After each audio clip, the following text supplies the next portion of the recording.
என் இனிய மக்களே எல்லாருக்கும் காலை வணக்கம். பிக் பாஸ் சீசன் 9 இன்னைக்கான முதல் ப்ரமோ வந்துருச்சு.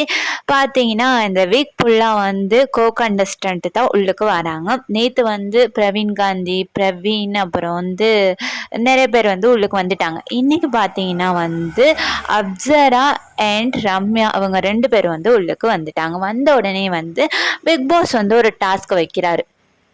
அதாவது எல்லாருமே ஒரு வன்மத்தோட தான் வந்திருக்காங்க. இவங்களை பத்தி குறை சொல்றதும் அவங்கள பத்தி குறை சொல்றதும். நேத்தெல்லாம் பார்த்தீங்கன்னா அந்த கானா வினோத், அப்புறம் வாட்டர் மேலன், பிரவீன் கூடலாம் ஒரு பெரிய ப்ராப்ளமே போணுச்சு. அதை பற்றி நான் டீட்டெயிலாக ஒரு வீடியோ ஒன்று போடுறேன், கண்டிப்பாக பாருங்கள், சப்போர்ட் பண்ணுங்கள். அப்போ இதுக்கு போகலாமா? ஒரு டாஸ்க்கை கொடுக்குறாரு. என்னன்னு பார்த்தீங்கன்னா, இப்போ உள்ளுக்கு இருக்கிறவங்களோட நாங்கள் எவ்வளவோ பெட்டர் அப்படின்னு நினைக்கிற ஒரு நபரை சொல்லுங்கன்னு ரம்யா சாண்ட்ராவை சொல்கிறாங்க. என்னை பொறுத்தளவில் சாண்ட்ராவோட ரம்யா ரொம்பவுமே கொஞ்சம் நல்லவங்களாக தான் அதில் ப்ளே பண்ணியிருந்தாங்க. ஓகேவா? ஏன்னா சாண்டா நடித்து ஒவ்வொரு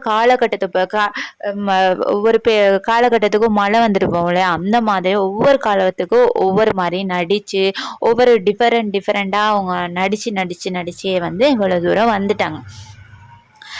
பிரவீன் அரோராவை சொல்றாரு. அரோராவுமே இவ்வளோ தூரம் ஸ்டார்ட்ல ஒரு 4-5 வீக்ஸ் ஒன்றுமே பண்ணலை. அதுக்கு பிறகு ஓப்பன் அப் ஆகி பேசினாங்க. ஓகேவா?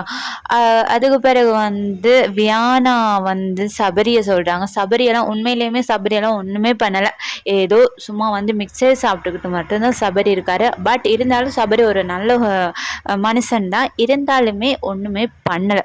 பிரவீன் வியானா பண்ணினதை விடவும் சபரி இதை பண்ணினாரா அப்படின்னு கேட்டால் ஒன்றுமே பண்ணலை. இதை பற்றின உங்களோட கருத்தை மறக்காமல் கமெண்ட் பண்ணுங்கள், லைக் பண்ணுங்கள், ஷேர் பண்ணுங்கள். Bye guys.